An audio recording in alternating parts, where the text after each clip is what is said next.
شرم نه دی کړی. موږ د چا مال ناموس راوړی نه دی. موږ د خپل ناموس د خپل وطن دفاع کړې ده. قرباني مې ورکړې ده، ورور مې ورکړی دی، پلار مې ورکړی دی. 30 کال دمخه مې پلار ورکړی، نن مې اډونه نه دي.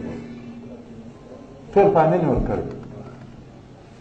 زه پوهېږم چې په دې نظام کې د خلکو د استخباراتو کړۍ راته سوي دي او موږ خرڅوي، موږ سودا کوي. اوس موږ په سر سودا شروع دي او د دې زه ثبوت لرم، زه اسناد لرم چې د قیم ذاکر چې د افغانستان قاتل دی. دلته زما د سور شعراو سره اخته ده چې څنګه رازق مړ کړه، څنګه عطا مړ کړه، څنګه پلانکی مړ کړه، څنګه پلانکی مړ څنګه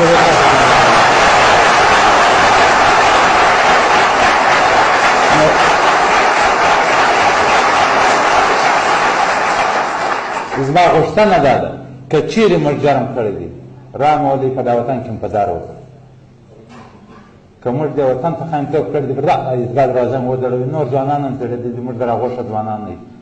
او که چیرې هسې نه یي، یوه ورځ په قطر کې سودا کوي، بله ورځ په اماراتو سودا کوي، موږ دا سوله چې د افغانستان په قیامت دی او زموږ د وطن د ټوټه کېدو وي، دا زموږ دپاره د زارو چاړه ده.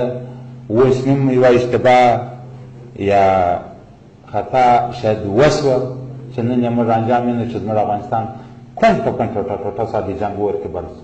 که دغه اشتباه وي نور هم تکرارېږي، شاید موږ به په نږدې وختو کې ووینو چې د افغانستان هر ځای به د هلمند مساکه لاګي. نو و دغه ته توجه غواړم، نور څه نه لرم. موږ امنیتي پرسونل به د دې نظام در شا ولاړ وي، خو زموږ پر سرو باندې که چیرې موږ دونې ګناه کړې ده، موږ خپله راکش کړي.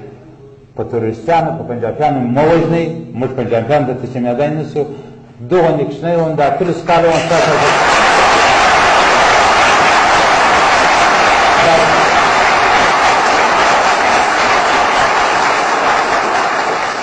د 18 کاله وم ستا سره کشنۍ وم در سره وم، د دې وطن دفاع مې کړې ده. که مې دا ګناه ده دا مې کړې او دا بیان کوم چې یوازې که ژوندی کوم، نور څه نه لري. ډېر تشکر، تکلیف مې درکړئ، دا مې غوښتنه ده.